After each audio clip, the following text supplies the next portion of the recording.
This is a relay project. Real Talk starts right now. Here's Ryan Jespersen.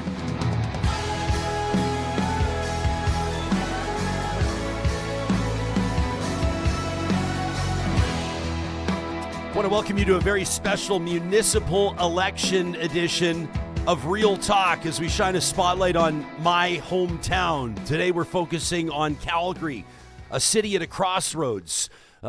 Nearly 6 out of 10 Calgarians say that their city is on the wrong track. Just 1/3 say that Calgary's headed in the right direction. And through this mayoral election, voters have been clear about their top concerns: lowering taxes, reducing spending, tackling poverty. They're also divided but deeply interested in how the city is approaching density, housing, and downtown revitalization.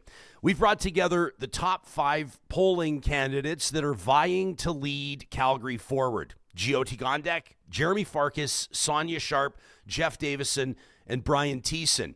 Each will have equal time to make their case today. The debate will be structured given the remote format, and we'll be pressing them on the big issues that matter most to you. You'll hear 3 different roundtable segments where each candidate will take the floor, then we'll open it up for 2 minutes of debate. You'll hear a one-on-one challenge where candidates drawn at random will ask a direct question to one of the other candidates vying for the top job at Calgary's City Hall. And each of the 5 candidates will wrap with the big promise. We'll get started today with opening statements. Each candidate will have 60 seconds to tell us why me, why now. In our feature interview presented by Mercedes-Benz Edmonton West, let's get our Real Talk Calgary Mayoral debate started. Jyoti Gondek, you're up first. Thank you. Calgary is on the verge of its next great chapter. We have the momentum, the talent, and the vision to be Canada's most dynamic and livable city, but only with strong leadership to guide us there. Momentum is hard-earned and easily broken. The progress we've made together can be quickly undone with empty rhetoric and polarizing politics. Strong cities, like strong leaders, don't choose between fixing what's in front of us and building what's next. We don't pit affordability against ambition or safety against innovation. We do both. Over the last 4 years, I've shown what strong, steady leadership looks like. Our city deserves a mayor who acts decisively and keeps Calgarians' priorities at the heart of every decision. I'm running for mayor because I believe in building Calgary's future with all of you. Thank you. Jeromy Farkas, your time begins now. My granny Liz had the hardest but most important job in our city. She was a school teacher in Forest Lawn. She believed in her students, but more importantly, she believed in the promise of Calgary, that if you worked hard and do your part, you will succeed. We're growing towards 2 million people, yet more than any of us, more Calgarians than ever are being priced out, they're feeling unsafe, and they're losing trust in City Hall. You've seen me grow up over the past 10 years, from a kid from Dover into a city councillor and police commissioner, and a nonprofit CEO serving on the front lines of our social sector.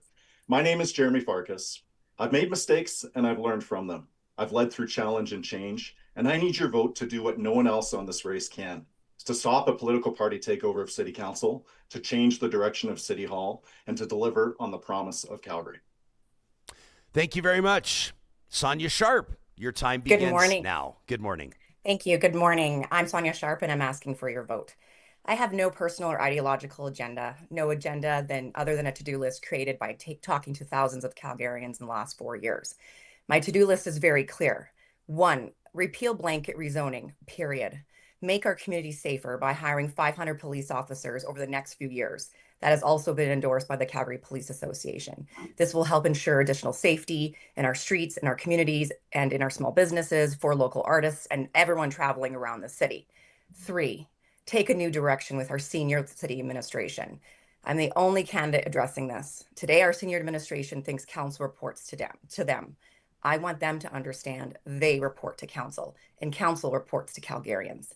This is essential for all other commitments: greater budgetary oversight and scrutiny, leaning up government, making it more accountable, and so on. And so when it comes to the very top of the org chart, we need to go a different direction. Okay. That's where I stand. Thank you. That's your 60 seconds. Jeff Davison, your time begins now. Well, good morning, everybody. My name is Jeff Davison, and I'm looking to be your next mayor. And I'll tell you, Calgary is the greatest city on earth. And sorry to all those Edmonton listeners. I'm telling you, this is a place that's full of opportunity, and we're trying to make our city rich with opportunity every single day. We're going to talk a lot today about affordability and infrastructure, and really the idea of public safety and where it's going. I'm the only one promising a 4-year tax freeze. We do have a crime agenda that is going to clean up our streets. I think Calgary needs a new path. I think we're at a crossroads. And really, this election to me is about leadership, it's about experience, and it's about vision. And my vision for Calgary is simply this: let's be the most affordable, safest city on the planet for everybody. Thank you. My name is Jeff Davison, and I'm looking to be your next mayor. Thank you. Brian Thiessen, over to you. Calgary faces a crisis of leadership. Our economy is under attack from Washington tariffs. Our autonomy is under attack from a premier who treats Calgary like her personal ATM. But the most devastating threat comes from Calgary City Hall and a mayor who failed to fight when Danielle Smith gave away $1 billion on the arena deal, who failed to fight when Danielle Smith defunded our police and eliminated photo radar, who failed to fight when Danielle Smith redrew our green line with a crayon on a cocktail napkin. Calgary needs someone who fights for results, not photo ops. For 30 years, I've navigated clients through crisis and delivered results. As chair of the Calgary Police Commission, I provided leadership to the service when it needed it most. I'm stepping away from a successful career because the city I love is slipping away. I'm here to earn your trust, your vote, and the opportunity to get Calgary back on track. Thank you very much, Brian. That wraps the conclusion of our opening statements and brings us to our first roundtable segment. According to a recent Leger poll, the number one issue for Calgarians this election is lowering taxes, following closely by reducing spending and exercising fiscal restraint. But Calgarians have also been very clear that they want smart investments where it matters most. So here's the question. If elected mayor, how will you balance the demand for lower taxes and fiscal restraint with the need to invest in Calgary's future? Each candidate will have 90 seconds with 2 minutes of open debate to follow. Sonya Sharp, you'll kick us off. Thank you. So I'm committed to restoring proper oversight and transparency of Calgary's budget. I've been fighting Calgary's budget for 4 years. I know that there is more of a spending problem happening at City Hall.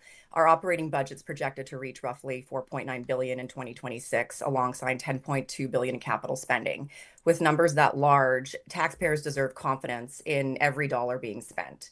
So my plan is to reintroduce a dedicated and public finance committee, an essential governance body that's having administration come forward publicly to show their line items every quarter and show Calgarians what they're spending along with Calgary's priorities and vet any new expenditures. It would also provide guidance for administration preparing our 4-year business plan with public input to the process. And that's really important instead of just using surveys. This finance committee would review every departmental and business unit budget detail over the 4-year cycle. This process will give council the opportunity to redirect any spending towards essential services like public safety, infrastructure, maintenance, and repair, while identifying where savings can be achieved. I also believe we need to lead by example. So mayor office and councilor's office budgets will also be the first and last reviewed each term, because council needs to set the tone for accountability by leading with its own budgets, ensuring that, we're very clean and concise with voters. I would also like to point out that just even during this campaign, most of our disclosures have been brought forward, and there's only 2 of us that are running on a surplus. The rest are running in a deficit. Thank you. Up next is Jeff Davison.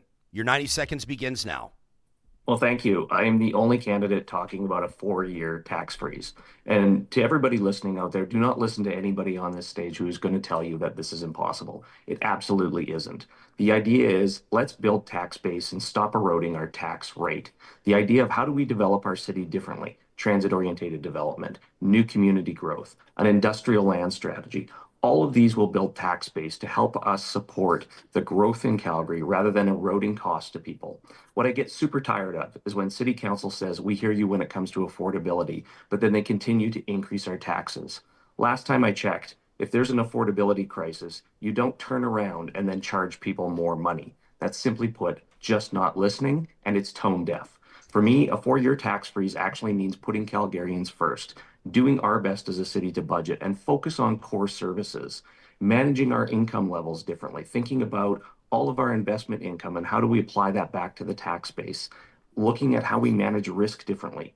All of these are possible within the city, and I'm telling you this as a former city councillor. There is lots of money there for us to deal with this issue. Calgarians have told us the number one priority right now is affordability. And again, I'm the only one pitching a 4-year tax freeze. Thank you. Brian Thiessen, over to you. 4 years ago, the City of Calgary received an A- for financial transparency from the C.D. Howe Institute. Now we're a D+. Calgarians deserve a budget they can actually follow, and that's transparent. And we can look at what the C.D. Howe Institute recommended for financial transparency. Simple changes like completing your budget before the start of the fiscal year, which Calgary isn't doing, clearer presentation, public summaries, and forward-looking projections. We're going to start with a financial audit of all city spending. We need to review our spending on everything from compensation to city programs and ensure we're spending every dollar of taxpayer money wisely. This city council started by giving away $1 billion on an arena deal, and they've been trying to figure out where the money is ever since. They've increased property taxes by just around 4% every year they've been in office. I'm going to reallocate funds to citizen priorities, which we learned from a budget consultation process. Increase funding for transit, fire service, and other public safety priorities, and infrastructure. And we're going to pay for it by finding savings in other departments. But what people aren't talking about in this debate is the fact that the province takes 1/3 of our property tax dollars every year and doesn't give it back in the form of services. So I'm going to fight for the 37% of our property taxes. Okay, thank you. That go to Edmonton. Thank you. That's your 90 seconds. Jyoti Gondek, you're up next. Thank you. The best thing we can do is build a strong tax base. And we know what happened to our city when we started to see the hollowing out of downtown office towers. Since that time, we've implemented a downtown revitalization strategy that is converting a lot of empty towers into residential buildings. And as a result of that, we are going to be able to generate more revenue from downtown again. We have also proposed the strongest inland port in the nation. This is a joint venture that we have struck with our neighboring municipality. The Canada Infrastructure Bank is at the table, and we have a private sector partner ready to go. This means 30,000 jobs and $7 billion worth of economic uplift. It's strong investments like that that make sure we have a strong tax base. The other thing we need to do is make sure that we are budgeting properly. The Executive Committee of Council monthly discusses what the budget could and should look like. We deliberate on a monthly basis about what should be in the budget, where we need to strengthen investment to protect our core infrastructure. And for people that haven't been attending or paying attention, that is the committee that determines how we spend money and how we save money. We have also made sure that we are releasing that budget earlier than we used to. So Calgarians can have a preview in September, 2 months before we deliberate. Those are changes that I've already implemented, and I intend to continue to bring more transparency and a better understanding of our revenue position, and only then what we're able to spend. And we have to get more back from our provincial government. Thank you. That's your 90 seconds. Jeromy Farkas, over to you. When I left City Council in 2021 as Vice Chair of the Audit Committee, those practices I put forward led to the A- rating of City Council. I pushed for further measures to improve that rating. As a City Councillor, a nonprofit CEO, a board director, I've always had to work under very strict financial standards. Budgets built from the ground up, transparent reporting, and every dollar justified. As mayor, my vision is for Calgary to be the most financially responsible city in Canada, a city that respects every dollar and shows taxpayers exactly how their money is being managed. That's how we're going to be able to restore trust, control costs, and build a city ready for now and for the future. My financial responsibility plan available on my website calls for 10 specific actions. Firstly, to renew our zero-based budgeting for key departments by requiring major departments to justify every single dollar from the ground up at every budget cycle, not just incremental changes to drive efficiency. Secondly, to open the books by publishing quarterly plain language financial updates so that taxpayers can know where their money's going. Third, releasing proposed budgets with greater lead time. Fourth, implementing implementing clear accounting by aligning more closely with standard public sector accounting standards. Fifth, publishing a citizen's scorecard as part of the city's annual report in plain language. Sixth, improving contract transparency by publishing all major contracts and procurement decisions online in a searchable format. Seventh, implementing life cycle costing by requiring all major capital projects to publish full life cycle estimates. Eighth, adopting Okay, thank you, Mr. reporting. Farkas. That's your 90 And there's two more. seconds. You're able to hold the floor if you like, but it's going to get competitive because we will now open this up for 2 minutes of open debate. I'll get out of the way. I'm just going to comment on a couple things about the event center. Mr. Thiessen and Mr. Farkas always comment about the $1 billion arena. I'm really disappointed that neither of you actually want to understand this deal, that it wasn't a $1 billion arena. It's a 35-year lease from CSIC, and it's our building. So I would really get both of you in front of a whiteboard to explain it to you in plain language, if that's best. Well, Jeff, I'm just going to say I'm very interested Jeff, in one that thing because I would want to say because about the Jeff fact is you is can't that Let's you go, don't Mr. understand Thiessen that first. it's all Mr. tax Thiessen, go money. ahead. We'll give the floor to Brian Thiessen and then to Jeff Thank you Davison. so Brian? much. Okay. I think I would explain to you that every dollar that's spent on the arena is taxpayer dollars. You seem to not understand that. And when you announced the deal as the chair of the negotiating committee and the media asked you questions, you said you needed to be briefed. Let me tell you this, Murray Edwards didn't need to be briefed on the deal. You know what, Brian? I didn't need to be briefed, but thank you. You said it on camera. I did not.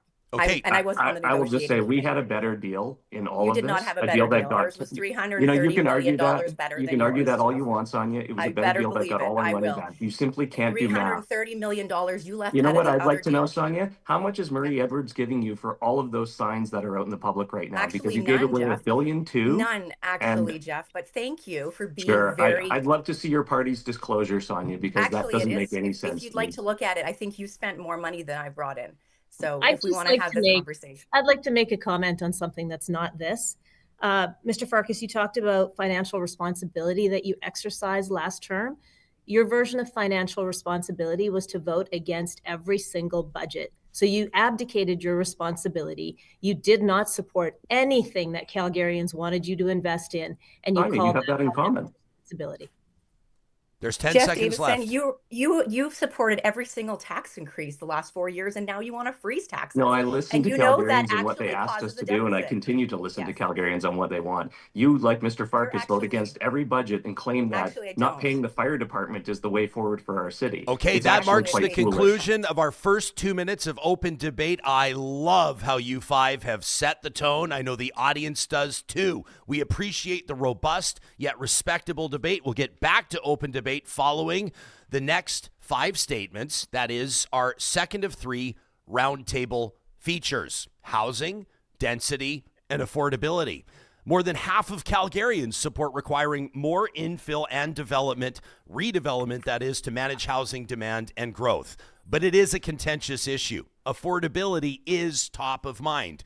So here's the question. What's your plan for housing, specifically balancing the need for more density with the desire to preserve existing neighborhoods? Each candidate will have 90 seconds. Jeromy Farkas, you'll lead us off. Thank you so much for the opportunity. My focus as mayor is to return certainty, return civility, to make sure that everyone has a level playing field, that everyone can afford to live in Calgary, that we can afford to keep our young people. So my focus and my housing plan available on my website, I think I can only get through 8 points out of 25, but the major focus is acknowledging that housing affects nearly every part of our lives, our commute, our kids' schools, whether we can choose to stay close to family.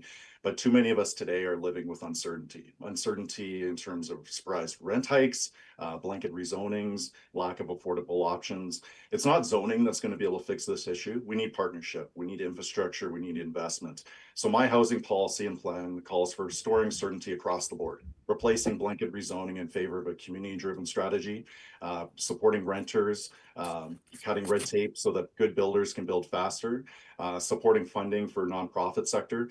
And it's really returning back to the fundamental assumption that housing is an essential human right. It's an essential service. It's the foundation of opportunity. And as mayor, I'll make sure that every single Calgarian has stable, affordable. Thank you very much, Jeromy Farkas. Jyoti Gondek, your 90 seconds begins now. Thank you. This council decided that instead of creating a plan or a strategy, we were actually going to act on housing. And as a result of passing a policy that had 90 actions in it and starting to implement them immediately, we received $256 million from the federal government to deliver on housing in our city. Right now, we are leading the nation in housing starts. We are 55% of the housing starts in Alberta as well. And we've accomplished that by doing some pretty significant things. We have made sure that 17 city-owned parcels of land have been sold at below market rates to nonprofit housing providers. That's making sure that people in need are able to find a home within which to live with dignity. We have been innovative. We've partnered with ATCO to do a modular build that was completed from start to finish in less than 8 months. Compare that to almost 2 years for every other project of that nature. We made sure that we provided incentives for secondary suites so people could upgrade their homes and provide rental opportunities for others. The downtown office to residential conversion is already delivering 1,500 new homes in our city, and we have 10 more projects in the pipeline. We partnered with United Way as well as the Homeless Foundation to provide a fund where people could access first and last month's rent if that was the precarious position that they were in. These are actions that we have taken, and there are more to come. We believe that affordability of housing, whether it's market or non-market, is the only way to give people stability. Thank you. That's your 90 seconds. Brian Thiessen, over to you. Thank you. I'm focused on formally prioritizing the housing crisis above every other issue. I want to align every department's work under a unified housing first approach. It will be the top of mind on every decision in my mayor's office. We're going to do faster, more predictable approvals, 3 days for home renovations, 3 weeks for single family homes, 3 months for mid-rise, and 1 year for large scale developments. That's our 3-3-3-1 framework. And we're going to have default approvals if city departments don't speak amongst one another and don't get their job done. And we're going to promote strategic density. So focus on development near transit and identify 30 to 50 well-serviced sites across Calgary capable of housing 10,000 to 30,000 people. That will take a lot of pressure off neighborhoods that are feeling it right now. And we're going to support respectful density. We're going to encourage gentle density like semi-detached homes and fourplexes in established neighborhoods to reverse population decline. And we'll address neighborhood concerns on zoning by fixing zoning. The citywide process was flawed, it was rolled out poorly, and citizens were ignored. So we're going to listen to them, but not eliminate the $225 million in federal funding. Okay, and the thank you. $50,000 in cost to each house. Thank you. That's your 90 seconds. Sonya Sharp, the floor is yours. Thank you. So with the blanket rezoning, I've talked about repealing it and restoring public consultation. So that's really important. Focusing on density on transit corridors and growth areas where infrastructure can actually support the density and protect community character by rejecting the one-size-fits-all planning models. And there's an abundance of red tape you can find in the planning process to cut in order to get permits expedited quicker. The other part of this is to really talk a little bit about the the land we have for affordable housing. We have a lot of land that we can give to market, and we do need to get the private market to start building and work with them a little bit more. The other big thing that about underutilized C-train sites is really starting to look at the financial municipal tool we have around the community revitalization levy. We've used this tool before. We want to pilot some more C-train stations to ask for development in those areas so that when you get off the train, you know exactly where you're going to be, because these are the areas people want to live in. The other thing that we need to talk a little bit about is suburban growth. And excuse me. And really, when we talk about some of the areas around suburban Calgary, like Stonegate, they're the ones producing the housing that is actually affordable. And that's critical. Now, we talk about affordability in general. That's about lowering the tax rate. And I have a commitment to be doing that over the next year on adjustment and the next year four-year budget cycle. But the real big thing is that unfortunately, Sonya, that's the 90 seconds, but we will open the debate. Okay. Jeff Davison will bring us home. Thank you. You know, we were led to believe that Calgary's in an affordability crisis and a housing crisis, and we are. But the reality is this is a self-inflicted problem by this council. The fact is that we simply don't develop fast enough. And I'm glad everybody has come to my terms on being the first to roll back the blanket rezoning. When I announced over a year ago that I was running for mayor, day one I said this was a mistake and we need to listen to Calgarians and have a different plan. As a former city councillor, I had 3 new districts I built within existing districts. We're adding 55,000 residents to the west side of Calgary. All of that will be done inside of 7 years. When it currently takes City Council 8 years to get a building out of the ground, we've failed. We failed on building more housing. We failed on building affordable housing. And let's be very clear. The City of Calgary doesn't build houses. The development community does. Our role in this is to partner, move faster, work with communities on where and when they want to see development happen, and then work with those developers to deliver. And part of that is also delivering affordable housing faster, ensuring that developers are bringing at least 15% off-market housing into these neighborhoods because people deserve to live in communities. The blanket rezoning does not solve anything. When the average row house in Calgary starts at $700,000, that's not affordable. As we're building 4 units at a time, that simply does not keep up with growth here in Calgary when 70,000 people are moving here every year. We have a different development plan that respects community, works with community, and puts them first. Thanks very much, Jeff. We'll now open the floor for 2 minutes of debate, starting now. If I could just jump in real quick to respond to something. I'd like the audience to just quickly Google this term, Kill Arena Fund Green Line. The mayor is correct that I did vote no to corporate welfare for the Flames, but it came with a proposal to vote yes to diverting the funds to LRT, the Green Line, yes to affordable housing, and yes to a downtown police station. So yes, I did vote no to the Green Line, but it was a vote yes to the Green Line, yes to affordable housing. It was absolutely not. The record proves that you did not vote in favor of the Green Line. You, in fact, claimed a couple of debates ago that you supported the North Leg, which I can tell you is absolute fiction. I supported the North Leg. I'm the one that was fighting for the Green Line, especially to the north, while you were attending UCP fundraisers. And Mr. Farkas, if you want to keep Mr. Farkas, I would like to know, actually, if you're so against blanket rezoning, how come you didn't actually come speak to it? At least Brian came to speak in his position. You know, you're now like kind of going back and forth. You want blanket rezoning, you don't want blanket rezoning, but I didn't see you once in that whole time. And now you're trying to spin my words. And actually, I tried to stop blanket rezoning in 2023 before it was even a public hearing. So can you answer that question? Where were you those weeks? If you're so against blanket rezoning. Well, let's go. Let's let Jeromy respond. Then over to you, Brian. Jeromy, go ahead. Yeah, I've been very consistent in not only advocating to repeal blanket rezoning, but to move forward with a targeted approach that builds the needed housing in the appropriate locations with services and infrastructure.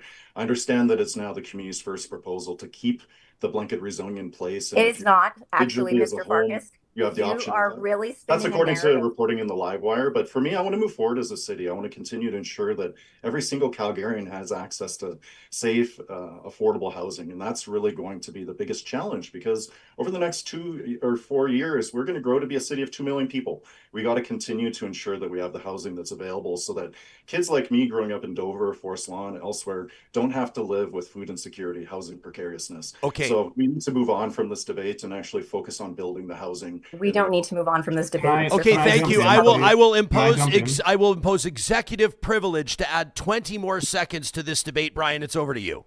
Yeah, if since we got referred to Google, you can keep it really simple. If you look at Jeremy's campaign and everything he's for today, he voted against it while he was on council, whether it was transit, whether it was funding for the arts. So it's really simple. Google it. You can check his record, and he has completely flip-flopped on every issue. It's really simple. Okay, we'll be back to our third roundtable format, downtown revitalization and the economy, then to our one-on-ones and the big promise. You're watching the Real Talk Calgary Mayoral debate, and that's happening with the support of partners of this show, Alberta's #1 talk show, which wants to shine a light on Canada's energy sector right now. You know, the entire country is benefiting from a strong energy sector, and in particular, the oil and gas sector, supporting over 445,000 jobs across the country while generating billions of dollars in tax and royalty revenue.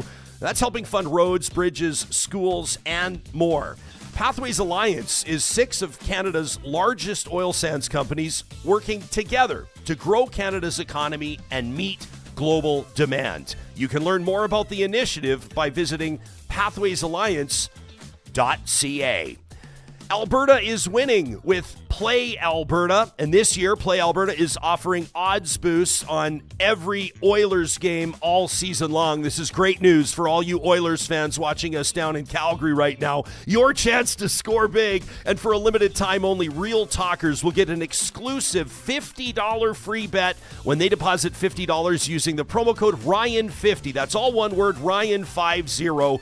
Ryan50 for an exclusive $50 free bet.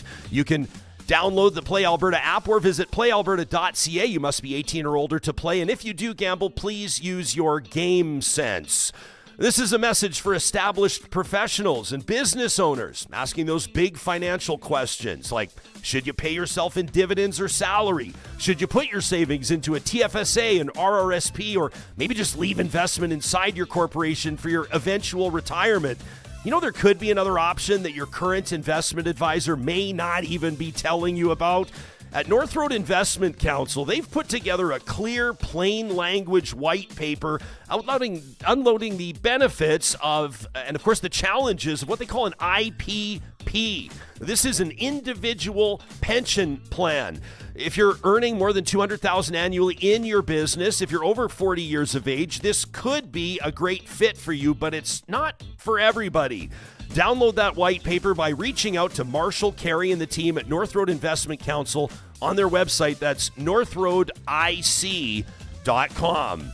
And coming up soon, this is an incredible opportunity for film lovers and those of you that aren't necessarily afraid of a big scare. Edmonton's biggest genre film festival, Northwest Fear Fest, is pulling out all the stops this October with 5 spine-tingling days and nights of new and classic genre cinema haunting Metro Cinema. It all starts Wednesday, October 15th with the Edmonton premiere of one of the most highly anticipated and critically acclaimed films of 2025. It's Linus O'Brien's 2025 documentary. This is one you won't want to miss. Strange Journey, the story of Rocky Horror. Discover how a tiny London theater play evolved into a groundbreaking cult phenomenon as told by Rocky's creator himself. That's Richard O'Brien. You can get your tickets today by visiting northwestfearfest.ca.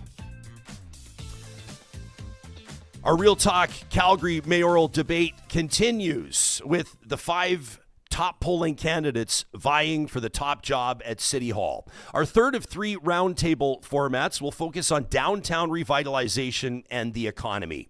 Here's the deal. Nearly 2/3 of Calgarians say that they support more city investment in downtown revitalization, things like office to residential conversions, public space renewals. But where should that money come from? And what's the real priority? The question here is, how will you reimagine Calgary's downtown, and what's your economic vision to attract people, businesses, and investment back to the core? Each candidate will have 90 seconds, followed by 2 minutes of open debate. And Jeff Davison, you'll kick us off. Well, thanks so much. I mean, downtown revitalization, 8 years ago, we started on a path to fix. And by looking at more tech companies, by looking at film options, by bringing more opportunities to Calgary and looking at really our downtown through the lens of economic diversification, we've now managed to put over $1 billion back into the local economy downtown. But it's going to take more. And as mayor, I have to be a champion for this city. We can't simply sit around waiting for the phone to ring anymore. We actually have to get out and compete very differently if we're going to fill those office towers up, because we simply can't be looking at the burden of the tax base lost in the downtown and pushing that onto small businesses. My plan, and a plan built off of spending 4 years on the board of Calgary Economic Development, having started the Opportunity Calgary Investment Plan, having looked at downtown revitalization and stood before council and asked to spend money on how we fix our spaces. I've worked with Invest Alberta. Economic development is exactly in my wheelhouse, and it's a big piece of how we're going to solve the problem going forward. I've also started the Entertainment and Cultural District. I put forward the vision to Calgary about doing things differently and looking at how we get more livability, more work downtown, and more event spaces that everyone can enjoy in our city. It is about creating vibrancy. That's why people will move to Calgary. That's why people will see opportunity here. And Calgary, as your next mayor, I'll lean into doing that. Thank you very much. Up next, Sonya Sharp. Thank you. So Calgary's downtown continues to struggle with the office vacancy rates. Most of vacancies are in the older buildings in the West Downtown, and we tackled that issue with our innovative office to residential conversion program that went really well. Now we're seeing further vacancies in our premium office space as a result of some of the ongoing challenges we're seeing, obviously, with things that we can't really control, the gas sector, mergers, acquisitions, and the general uncertainty due to the economic uncertainty with the United States. So we all know we need to grow our economy to attract new business, our workers, students, very important, and residents into the downtown. And that is a great objective to have, and that's really what I'm going to focus on. But there is one key thing that we need to do before we start to really push that. It's about safety. You will not be able to attract investment and people downtown. The success of our downtown revolves around feeling safe and being safe. Businesses looking to build roots in our downtown want their clients, employees, and business partners to feel safe. And we need to look forward to them coming downtown to those office spaces. Now, one other thing is if we're able to make sure our downtown's safe, all these great people living downtown need amenities. And so we need to be able to showcase our new amenities coming, like our downtown, the Workland Center, refreshing Olympic Plaza, improving contemporary Calgary, and obviously the newly opened U of C downtown campus. The event center and our cultural entertainment district is really important as well. Thank and you our very hotels. much. Thanks. Thank you, Sonya. Jeromy Farkas, your time begins now. Thank you. I didn't want to interrupt at the time, but I just wanted to speak to how people referred my record. The fact is, I ended my time on City Council proud of how I represented my constituents.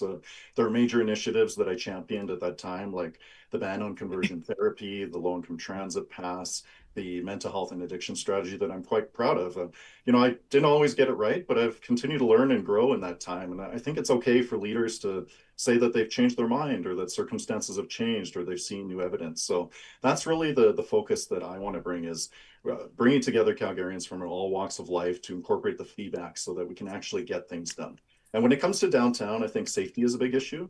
We need to look at revitalization. One of the first policy briefs that we put on our campaign was around the arts meeting business, focusing more than just on oil and gas, but placemaking, investing in our creative industries. We need to make sure that we still have infrastructure. We need the mobility investments, including active modes, to be able to help make us a world-class city. We need to focus on youth as well. We're the only major campaign with a youth policy, talking about ways that we can consider youth leaders, not just the leaders of tomorrow, but the leaders of today. And we also really got to tackle crime. Yes, I support significant increases to police and transit officer presence, but we have to focus on being tough on crime and even tougher on the causes of crime. So it's a holistic strategy. It can't be just any one thing to be able to solve this. It's going to require working in partnership with the private sector as well. Thank you, Mr. Farkas. Jyoti Gondek, it's over to you. Under my leadership for the last 4 years, we have made great strides in the downtown conversion program and revitalization. We are seeing amazing opportunities with the Workland Center, with Glenbow, and with the transformation of Olympic Plaza. We've invested in the west side as well. Contemporary Calgary is on that side. So we are incorporating arts and culture into downtown revitalization because we know that cities that are successful have been able to increase real estate values downtown by investing heavily in arts. And that's something that we will continue to do. As I've said, those building values are improving as we are converting them from vacant office space into residential. The other way that we are increasing our tax base is by making strong moves on the economy, like being the strongest inland port in Canada. Prairie Economic Gateway will generate 30,000 jobs and $7 billion worth of economic uplift. And it brings new jobs to our economy. We can get back to being productive. We can get back to manufacturing things locally. And that's a significant impact for employment. We have also done a lot of work around attracting tech talent. We're the fastest growing tech sector in Canada right now and in the top 5 in North America. And we have diversified. We've got clean tech and renewables absolutely crushing it in our city. 51% of the folks in clean tech are first-time founders, 26% born outside this country, 21% of them are women. Women only have access to 2% of all the capital out there, and they are crushing it. Thank you very much. Brian Thiessen, your 90 seconds starts now. safe and compassionate core is the necessary foundation for economic vibrancy. That's why we start with immediate, visible safety measures with long-term investment in housing, social supports, and programs that make downtown an attractive place for business and residents. We're investing billions of dollars in a world-class arts and entertainment district, so we need a public safety plan. We have the toolkit that addresses public safety. We met with 30 mental health and addiction agencies and the entire executive of the police service, and we're promoting 3 policies. Housing first strategy to house the homeless. It is both the compassionate thing to do, and it will save us about $100,000 per person per year by housing. And you have more success with treating people for mental health and addictions. We're also going to house mental health and addiction experts with the Calgary Police and Transit Police 24/7, operating 24/7. And all of the experts agree, the Calgary Police Service Executive, as well as mental health and addiction experts. So we're going to focus on that and make it safe. And then we're going to supercharge the Main Streets program to accelerate revitalization of key corridors like Stephen Avenue, improving the public realm and pedestrian access, and support downtown businesses through the Small Business Capital Improvement Grants to help property owners renovate and attract new tenants. Okay, thank you. 90 seconds on the nose. The 2 minutes of open debate want to jump begins into now. this and Go to ahead, Mr. Jeff. Farkas's record. Go ahead, I just want Jeff. to talk about Mr. Farkas's record, because let's pretend here for a second, 4 years ago, he became the mayor. He voted against placemaking. He voted against our creative industries. He voted against vibrancy. He voted against economic development. That would have been billions of dollars of impact lost had Mr. Farkas been the mayor at the time. So please don't promise me new things that you voted against. This is absolutely a see-through plan from Flip-Flop Farkas. I'm going to jump in as well. And then, Mr. Farkas, what I don't understand, you sit here talking about becoming a world-class city and making a place for our children, and we want to build their futures. But you go against the event center every time. You go against art 4 years ago. And so you also, this is really crazy. I didn't ever hear you talk about new police officers until right now. And you talk about wanting better lighting, but now you want more police officers. So I'm just really confused who you are when it comes to this election, because I mean, everyone can Google who you were 4 years ago, but who are you today? Because everything you're saying is going against everything we hear throughout this campaign, and you seem to be molding to who the audience is in front of you. Mr. Farkas. You know, my record on council speaks for itself. I always fought for transparency, for accountability, and good use of public dollars. I've grown from my experiences on council, and particularly nonprofits. I'm ready to lead a council that works together and works for every single Calgarian. You know what? I've learned and grown from my experiences as well. While others were coming up with plans and strategies and figuring out how they were going to reinvent themselves, I was actually on the front lines, bringing investment to our city, making sure we were tackling public safety, and doing the hard work of getting shovels in the ground on the Green Line. I did the work while you were out walking. Brian Thiessen. I think one thing has become clear as I've done 12 debates with this group of individuals. I don't think the mayor listens to anyone and has not learned. And I do not think Mr. Farkas has learned from any of his mistakes. They keep talking about learning and growing, but they're not listening to Calgarians.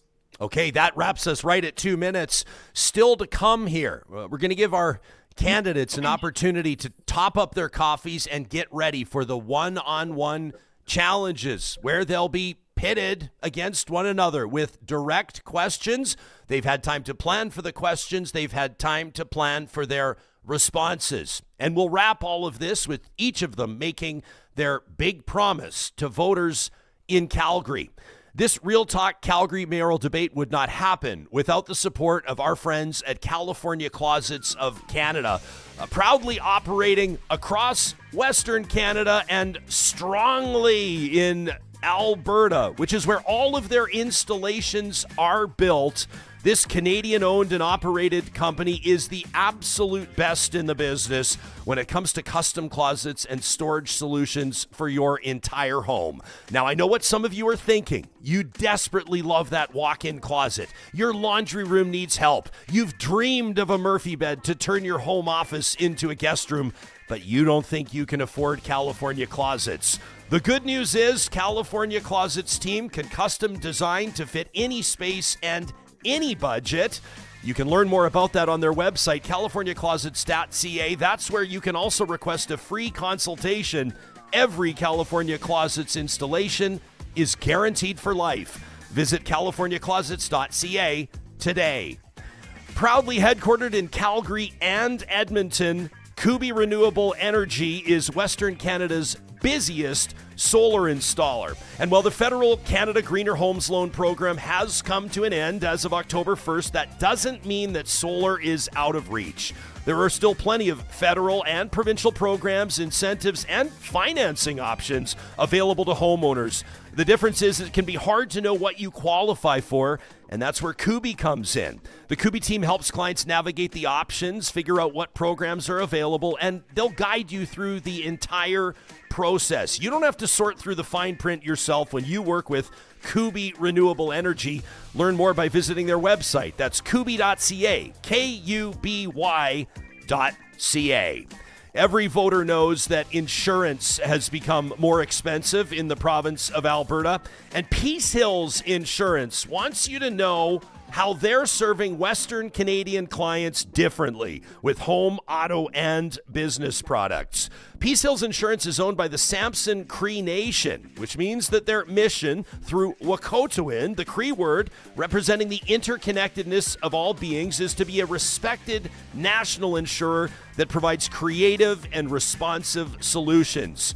Peace Hills Insurance vision is to be a unique insurance company that truly cares. They offer their policyholders compassionate and dedicated service. And when you call Peace Hills Insurance, a human being answers the phone. You can learn more, check in with a broker, get a quote, and start saving money today by visiting peacehillsinsurance.com. And if you're a regular at Real Talk, you know that our live chat is powered every single day by our friends at Park Power. We're proud to work with this Alberta-owned company offering electricity, natural gas, and internet for many different reasons, including the fact that they share a portion of their profits with nonprofits across the province. There are exclusive discounts, bundling opportunities available to Real Talkers today. Just visit parkpower.ca/Real Talk with a new low promotional power rate of 7.28 cents per kilowatt hour and Alberta's best solar loyalty program, the Solar Club. Sign up today at parkpower.ca/Real Talk. All right, this next portion of our Real Talk Calgary Mayoral debate is the one-on-one challenges. Each candidate will have 1 minute to put a direct question to another candidate, and then that candidate will have exactly 1 minute to respond. This is an opportunity to show voters not just what you stand for, but how your perspectives will contrast. The first order, drawn at random, Jyoti Gondek will ask a question to Jeromy Farkas. Go ahead. Mr. Farkas, on council, you voted against the very things that Calgarians wanted. For 4 straight years, you voted against better transit, more housing, and investments into our economy. You weaponized misinformation then, and you're still doing it. You've lied about your voting record on the Green Line and transit. You've lied about a lease for the Indigenous gathering place, and you have lied that there is no downtown police station. You're claiming to be a changed man, yet your same tactics and same misinformation remain. Beyond your apologies for wasting 4 years on council when Calgarians needed your help, how do you expect people to trust you? Mr. Farkas, you have 60 seconds. You know, there's just so much inaccuracy in the statements that were just made. I didn't vote against transit. I was a champion for the low-income transit pass. As a police commissioner, advocated for the reopening of the downtown police station. That police station was closed the month prior to me joining city council. I did not vote against affordable housing. I was a 4-year director of the Calgary Housing Company. I may have voted against the Green Line, but it was to divert the funds to affordable housing, to downtown safety, to the Green Line. So many of the highlights of my time as a city councillor was in working with other members of council to get important work done. For example, partnering with Councillor Drew Farrell to fix our water pipes. And since then, I've built diverse teams that deliver out at Colombo Ranch with the Alex, Big Brothers and Big Sisters. And my campaign team today is a perfect example of how I intend to lead as mayor. I'm really humbled that my team includes people from the full political spectrum who are driven by a common goal to make Calgary safer, more affordable, and an opportunity-rich city for everybody. And that's my focus as mayor. Okay, there's quick turnaround on this one because Jeromy Farkas, it's now your turn to put a question in front of Sonya Sharp. Yeah, for Councillor Sharp, I understand that you've been endorsed by Wyatt Claypool, Keean Bexty, Theo Fleury, and most recently David Parker with Take Back Alberta. My question is, will you reject these endorsements? And if not, what is it about your political party and you personally that draws these individuals to support your campaign? Thanks for the question, Jeromy. What I'll say is I can't really control who endorses me. I actually was also just endorsed by the Latino community. And I think that's just a sign that I can actually get endorsed from all walks of life and political spectrums. And so what I'll say about the political party, we have all candidates from all, like you, full political spectrum on your own team, except the difference is I have a team. And I not just have a team, I have 3 current members of council that are endorsing me for mayor. And really what it shows is I'm a leader, and it shows that I can build a team, and we all believe in the same things to get the job done. So, people want to endorse me. I can't stop that, but I am just very targeted on my focus on how to lead Calgary. And I am here to lead everybody, regardless of what political banner you might fly under. There's no conservative way to fill a pothole or a progressive way to fill a pothole. Just do it right. But will you reject those endorsements? I think it was only one question. It is, and I appreciate that. We will now transition Sonya Sharp asking the question to Jeff Davison. Okay. All right, Jeff. Jeromy gets criticized for totally being inconsistent with his past record, which is rightfully so. But I want to ask you the same question. The Jeff Davison 4 years ago as a councillor didn't match the Jeff Davison you're presenting today. Back then, you voted for every tax increase, you supported defunding the police, and supported weakening council's oversight of senior administration.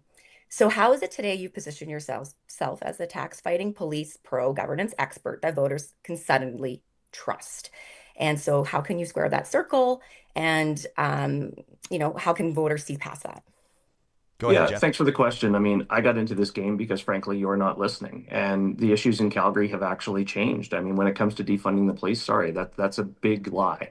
And you continue to perpetuate that lie. You constantly tell Mr. Farkas not to perpetuate lies, but you do the same thing. The police chief asked us for support. When we think about one of the biggest problems right now happening in Calgary, it's public safety. And it's about mental health and addiction challenges. And at the time, Calgary police were looking for new tools to figure out how we respond differently on the ground in Calgary.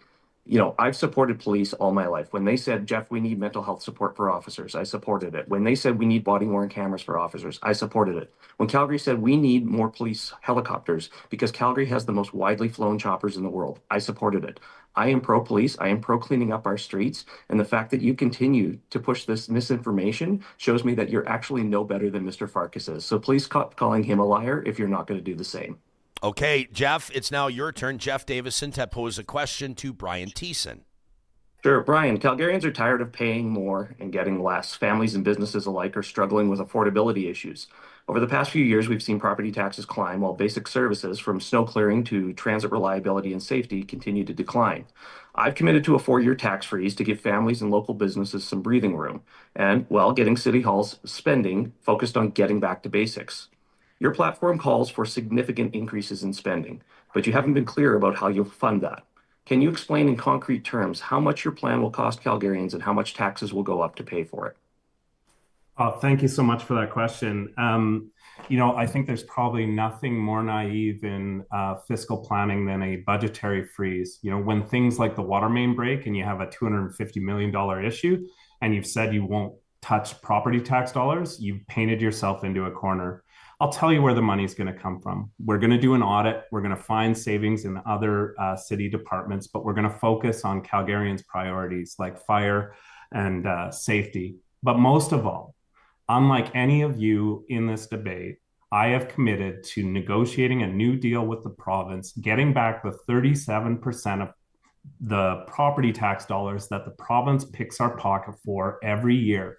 And none of you will do that because the mayor has been out-negotiated by the premier at every turn, and every other one of you wants to work for Premier Smith. I am actually going to negotiate a new municipal charter. I'm going to get that $1 billion a year that the province picks our pocket for. And when people tell me you can't negotiate that deal, I can. Thank you, Brian. That's your 60 seconds. Quick turnaround. It's now your time to put a question in front of Jyoti Gondek. Yeah, I just want to take a moment to acknowledge the expert level trolling of your station by running Oilers ads during a Calgary Mayor debate. Can I I would like to interject, and this will not affect your 60 seconds. I have just heard from my friends at Play Alberta that said, this is a province-wide promo code, and Flames fans may absolutely use the promo code Ryan50 for a $50 free deposit when they deposit $50. Must be 18 or older to play. Please play responsibly. Your 60 seconds starts now. Okay. For Mayor Gondek, your reorganization of the city broke up the water department, so there's no central department managing the entire water supply in Calgary. Given the catastrophic water break, why haven't you put the water department back together to ensure that this crisis never happens again? Thanks for that question, Mr. Thiessen. I'm sure you know that I don't actually oversee the operations of the city. I'm a governor, and therefore I give direction. That direction has clearly been given to our chief administrative officer, that there has to be much better integration between the team that's delivering the service and the team that's responsible for infrastructure. In the month that I spent dealing with that water feeder main emergency, we ensured that both teams were better integrated. We ensured that Calgarians knew what had happened and what was proposed for the fix. And we went into a budget where we approved up to $1 billion in monitoring, in maintenance, replacement, and adding new water infrastructure. Those are the actions that I have taken. It is clear direction given to our CAO and his leadership team. Okay, that marks the conclusion of our one-on-one challenges, and it brings us to the grand finale. This is the big promise, the closing statements. Each of you will have 2 minutes to make your pitch to Calgary voters, and I would like you to answer this question directly. What is the single most important promise that you're making to Calgarians today? Jyoti Gondek, you'll lead us off. I thought I was last. It's Brian Thiessen. Yeah.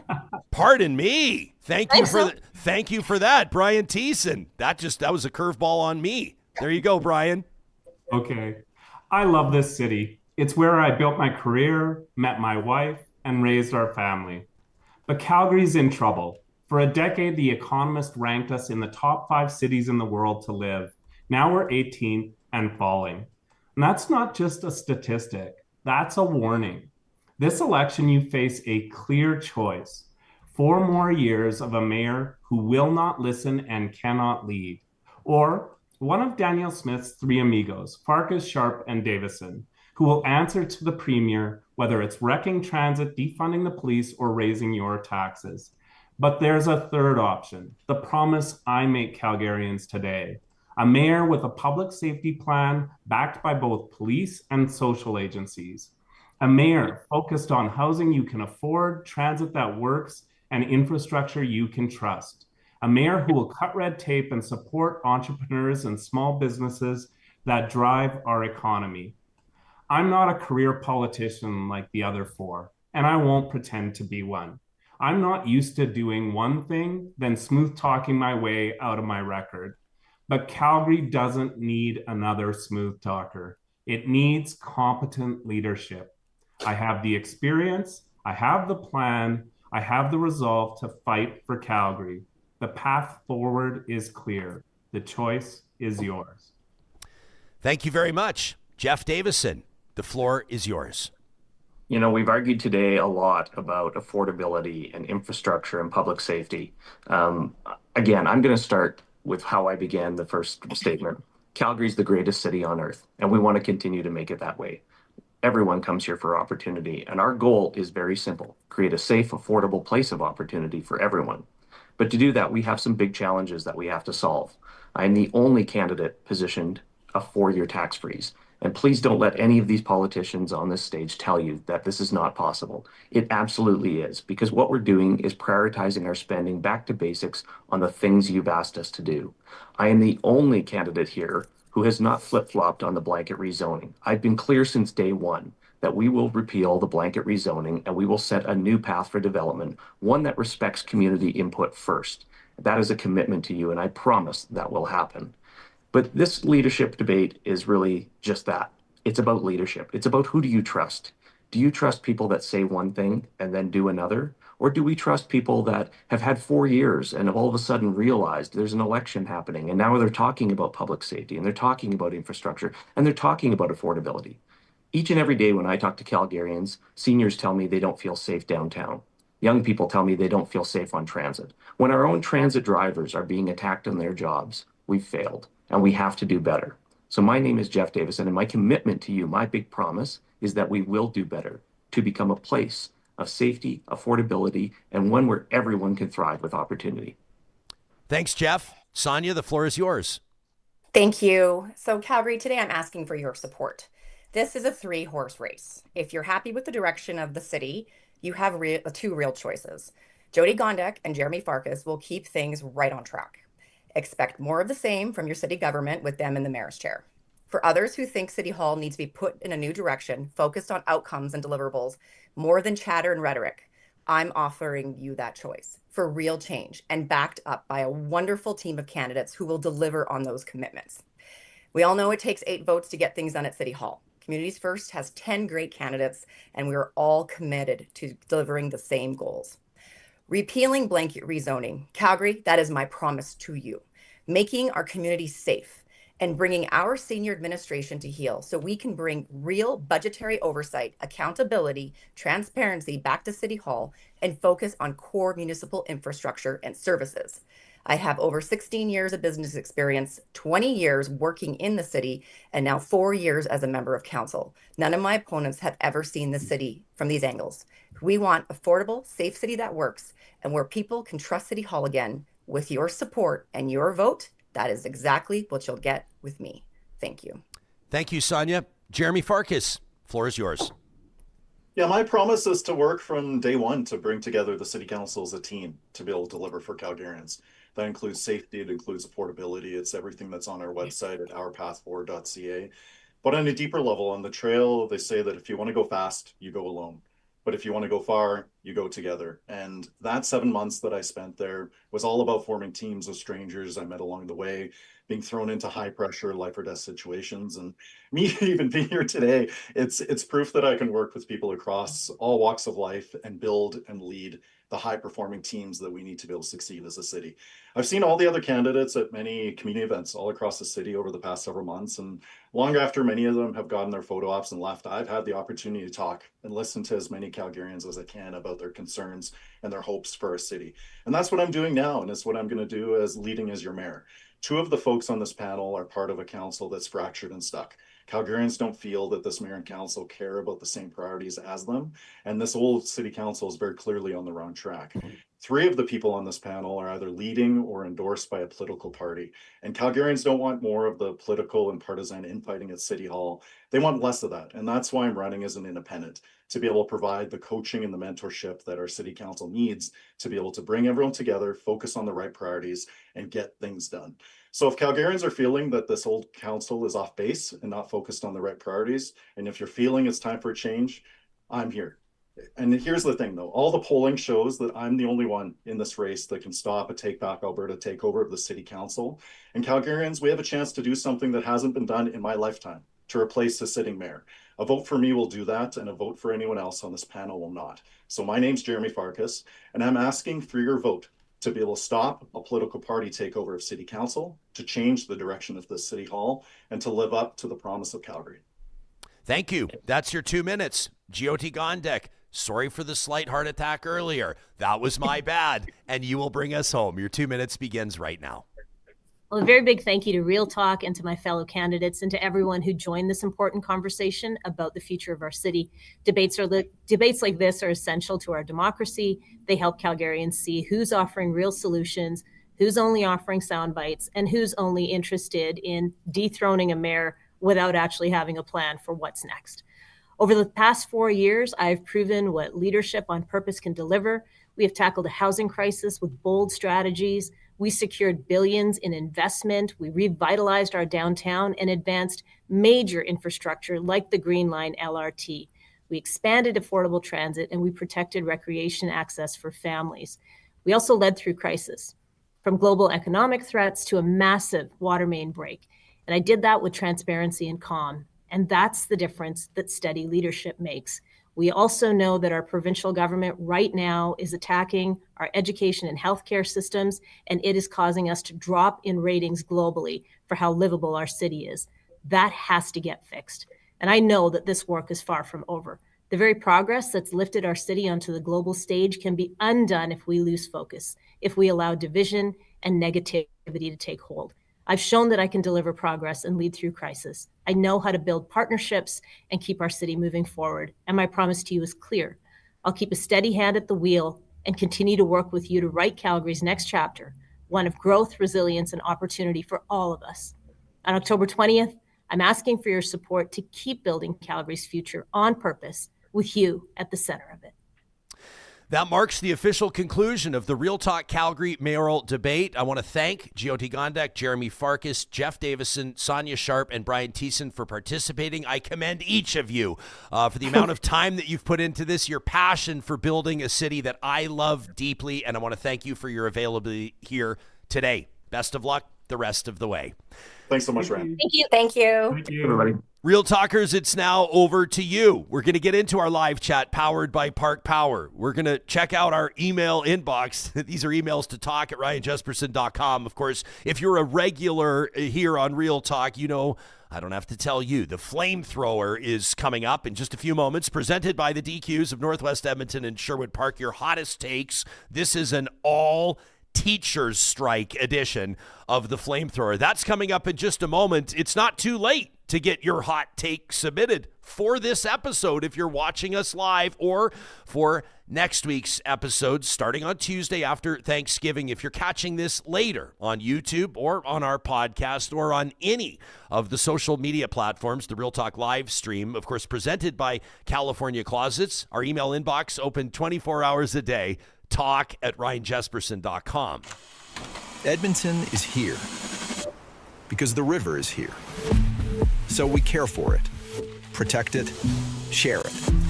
The water of the North Saskatchewan sustains all of us. It's a big job to treat and deliver it, river to tap, to over 1 million people, so you can have and enjoy a glass of the Sask. On tap, made local by Epcor. Well, there we go. Some hot exchanges politically and otherwise, and of course a lot of talk about Calgary's and the municipality's relationship with the province. Our friends at the Edmonton Chamber of Commerce want to make sure that an event coming up in, well, just a few days is on your radar, and that is October 16th when they present the State of the Province Address. That's right, Alberta's future is on the line, and you're invited to hear about it firsthand. On October 16th at Fort Hall at Rogers Place, I'm proud to be joining the Edmonton Chamber of Commerce as I'll host Premier Danielle Smith and the 2025 State of the Province Address. There will be more than 1,000 business and community leaders in attendance as Premier Smith outlines her vision for Alberta's economic future, from energy transformation and agriculture to fiscal responsibility and global competitiveness. You can check out the events link at edmontonchamber.com. You'll find the calendar there with all of their chamber events, and that's where you can get your tickets to the 2025 State of the Province Address. We're so grateful for our friends at the Helm Clothing. You know, whenever I'm hosting an event like that State of the Province Address and I need to look my best, I go see a Chad and the team at the Helm. A beautiful downtown Edmonton location, 3 stories, absolutely stunning.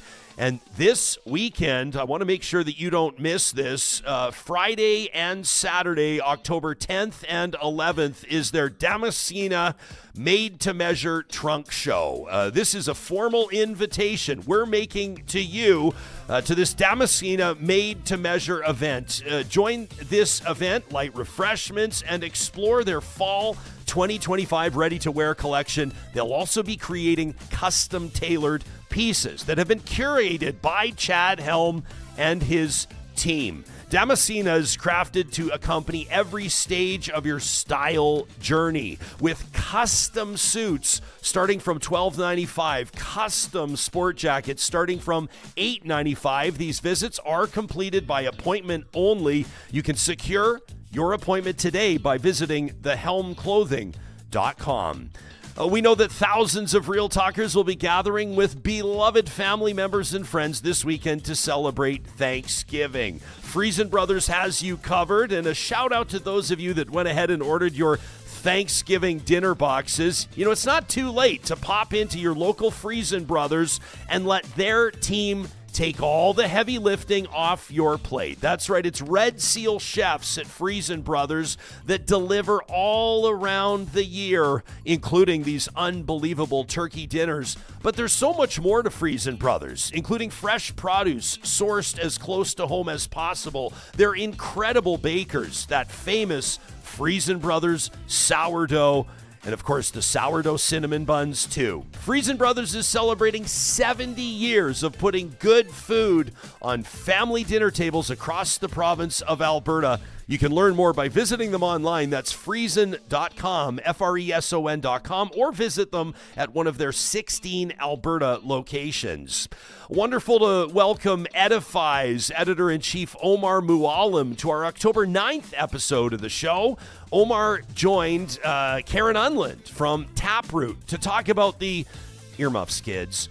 The enshittification of our news. The team at Edify is passionately committed to telling Edmonton's stories, and that includes Edmonton's upcoming class, this year's class of the top 40 under 40. This event will go down Wednesday, November 19th at the Winspear Center. I'm proud to be attending, and you can too by getting your tickets today to the biggest and best celebration of the year. That's the top 40 under 40 class of 2025. You can get your tickets today at edifyedmonton.com.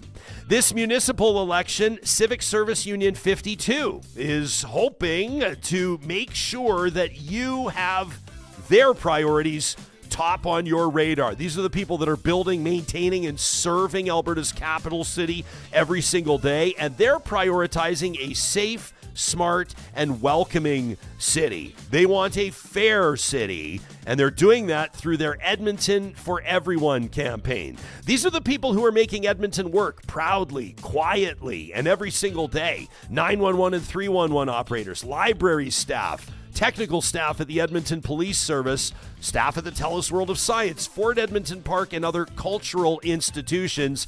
Visit their website today for more details at edmontonforeveryone.ca. This show's technical director, the inimitable, I stumbled over the word that I was trying to deliver. The inimitable, the incomparable, the impressive, the incredible Johnny Infamous, flying the plane behind the scenes. We didn't make a big deal of it out of the gates today. Number one, because I didn't want to jinx us. And number two, because the rubber hits the road on those debates and you get it started. But we have just pulled off our first ever 5-member panel here on Real Talk for that Calgary Mayoral debate. We did so because the polling's been tight with those 5, and obviously while we can't fit 5 in our studio, our Real Talk Edmonton Mayoral debate a week ago today, that was the 3rd of October. You can check that out on our YouTube channel, wherever you get your podcasts. Neat to have 5 going at it. I saw a comment from Emily in our live chat, powered by Park Power. She said, this one is far spicier than the Edmonton debate. It was. Got going early, didn't it? Yeah, I liked it. There's been, that's kind of been the theme, I think, down in Calgary. This has been a hard, not to suggest Edmonton's is not a hard-fought campaign. It certainly is. We're guaranteed to see a change at Edmonton City Hall. The incumbent, for those of you watching from Calgary that may not have been following, Amarjeet Sohi, Edmonton's mayor, is not seeking re-election. That was his promise when he sought a seat in the House of Commons, ultimately losing that election. Certainly disappointing for him. Jyoti Gondek wants to hold the job as Calgary's mayor, and those 4 are definitely gunning for her. Yeah, some pretty interesting performances. I love this, in our live chat, we've had people this morning that are watching supporting all of those candidates, and no surprise. I mean, obviously, you're going to have supporters from across the spectrum, but some interesting issues popping up. That arena deal, certainly still a contentious one. The Green Line LRT, that's been a big story over the past year or so. I mean, it's been a big story for well beyond the past year, but as the province has stepped in on that one, you remember, that was a big deal for sure. Blanket rezoning, another big one. This has been an issue consistent in both of Alberta's big cities on how infill happens, on how density happens. And so I wasn't surprised to see the candidates take that on. What was it like for you behind the scenes managing all of this? I thought everybody was passionate. They were all still on their best behavior, and I thought everybody was still very respectful. Oh, it's fine. It was just really not stressful. Yeah. No, it was great. Yeah. It was good. All I really care about is that the audio is great. That's the thing. As a DJ, my ears just perk up, and it sounded like, everyone had their office doors closed. Yeah. Even if they didn't have, their iPod headphones in or whatever, their mics were working well. That's all I care about. Yeah. Cameras, whatever, if we can see your face, it doesn't have to be lined up or whatever. But yeah, the audio is going to sound great on this. And I did like that, the very first debate portion, people are just jumping in. That's what we want. Yeah, 100%. Debates are great, but when they're in public and when they're like this, you want to see people. When someone says something wrong, I don't mind when someone jumps in and calls BS. Yeah. One of the things I thought was funny, this has been a bit of a, not necessarily, it's not an inside joke, but it's been a recurring joke and a fun one. I'm going to tell you what, Real Talkers, I'm going to walk the line right here. It's not for me to start, I definitely want to be objective through this. I've just moderated the debate with objectivity, but the facts are facts, and that is that Jeromy Farkas is a regular tuner to this show and a regular contributor to the live chat. I see him in there right now, as a matter of fact. He's stuck around and he's taken some of your questions. But the question that he jumps in with every morning, he goes, "What's the topic today?" And sure enough, there he was today, mid-debate, jumps in the chat, says, "What's the topic today?" I thought that was very nicely and very well played. I'm like, dude, you're multitasking here right now. But you do get some insights here. So you've got Jyoti Gondek, and we did feature over the past number of weeks and months, we have featured, just as we did in the capital city, one-on-ones, each of them, between 25, 35 minutes with each of the candidates. The most recent one was Jyoti Gondek's. That was just several days ago. So you have all 5 available in our YouTube and podcast archive if you want to go check that out. To hear at a deeper level their perspectives here, they're going, 60, 90 seconds at a time. Longer form interviews for all 5 of them you'll find in our archives. But interesting to see the developments as well on who's targeting whom. And you can read into that. I mean, obviously there's some stuff that happens kind of off the cuff as these conversations or these debates develop, but there's also strategy. And that these teams are looking at some of their internal polling. They're looking at the big polling numbers, the public ones as well. And I think determining, each of them strategizing around what's their path to victory, right? Who's standing in their way? Who could have their lead chipped away at here, or who could come up through the middle, or who could surge and why? And you see that strategy with each of the candidates here in that debate. Mm-hmm. We did draw with the one-on-ones. I saw some folks asking how that was determined. All of this was drawn out of a random hat. Jyoti Gondek leading us off today with her comments. That's not because she was the incumbent. It's because it's how it was drawn. And then we plug it in so it reverses at the end. So, you try to present these debates with as much equity and as much fairness as possible. That's what people expect from a platform like this. And you definitely want it to be fair for all the candidates that are participating too. Let's not forget, there's dozens or even hundreds of volunteers working on each of these campaigns. Some of them have been knocking on doors for more than a year. A lot of people have been donating their hard-earned money and in earnest are wanting to see, their participation in democracy rewarded. Well, I just want to say, because you gave me all the compliments, compliments to you. Very well articulated, very intelligent questioning. You were fair. I would never want to. I'm like, when you have to cut people off, that's the worst. I can't stand it. I hate it. You got to be like, listen, I know you're in the middle of a really good discussion here and making a point, but can you just stop? But way to go. And I'm just going to. There you go. There we go. It's all said over. And done. But funny that hockey comes up no matter. It's just Wasn't that funny? It's so Canadian. It's so Albertan that you can't get through a debate without bringing up the Battle of Alberta Yes. inside of it. I love that it was brought up, and I'm surprised. It was Brian Thiessen that called me out for that, right? Mentioning the Oilers, and I'm having some fun. Yeah. For those of you that don't know, some of you will be watching us for the first time out of Calgary. I'm a born and raised Calgary kid, grew up a Flames fan, couldn't stand the Edmonton Oilers, couldn't stand Wayne Gretzky. And then ultimately my career brings me up here 20 years ago, and Johnny and I end up getting jobs working together. Johnny is the official DJ of the Edmonton Oilers, and me is the loudmouth on the Jumbotron, their in-game host for 7 years. So I have a complicated relationship with the Battle of Alberta, and my two sons are being raised as Oilers fans. I wouldn't do that to them. I don't know that you raise an Oilers fan in Calgary or a Flames fan in Edmonton. That's sacrilege. My buddy Mallow raised Montreal Canadiens fans in Red Deer, but that feels a little bit different. Red Deer is a city divided on hockey loyalty no matter which way you slice it. Well, one thing we're not divided on in Alberta, in Canada in general, is that we all love hockey. I was actually having a debate with our friend there, Erin Aslan, about what she likes baseball better than hockey. I'm like, whoa. Yes. If we're talking big four, it goes hockey, football, basketball, baseball. In terms of like I love baseball. I've been a lifelong Jays fan, but like I watch the games in the Jays in 30 minutes kind of thing. Yes, Jays in 30. Because, but I get it. That's why baseball is popular with some people, because it is some slow play. Yeah. You can watch pitchers and there's so much detail. Whereas but I'm like an ADHD guy. I need the energy, right? I need fast moving stuff. Speaking of debates, we're also having you want to hear the results of our poll? Did you run an unofficial poll on YouTube? I did. White meat, dark meat, or just give me pumpkin pie. And what do they say? Is that literally what you ran? Okay, so here's the thing. I couldn't run a fair poll because you only get 4 options in YouTube. I understand. So I did not want to rule out one of our participants today. So I did a funny one and pretty split. 33, 30. We got 36, 35, 26 right now. Well, for which? What's 36? White meat is winning. White meat is leading? Yeah. What? Which is crazy. I love this. Yeah. You know what? If I'm in line, I always like to wait till the end. If it's sort of a serve yourself turkey buffet, Christmas, Thanksgiving. Don't worry, guys. We're going to get to some substance here as well in just a second. But this is also very important. A little break. Because what I'm about to share with you could transform your Thanksgiving experience. Ahead, right? And by the way, this flamethrower is going to be unbelievable. Just so you know. Also news on the Nobel Peace Prize front, and we'll get to that. But I'd like to let everybody else go first because, whoever carves the turkey, the white meat, you get the breast, you get these nice, beautiful, thick slices.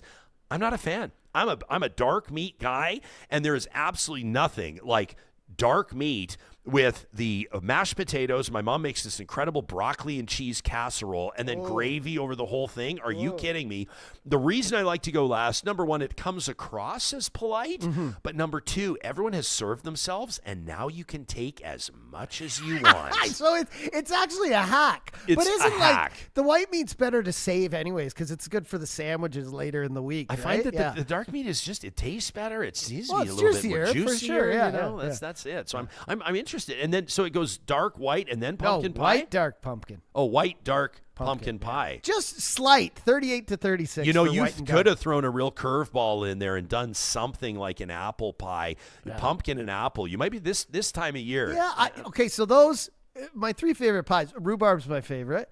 Apple second, pumpkin pie. But around the holidays, like Christmas and Thanksgiving, it's always apple or pumpkin. But around Thanksgiving, you gotta go with the pumpkin first. Some whipped cream on top. That feels like Halloween, Thanksgiving, leaves falling off the trees. Yeah, I mean, we do all have something in common here in so many ways as we'll all have different perspectives, or we'll have varying perspectives on who will be the best mayor in Calgary, who will be the best mayor in Edmonton.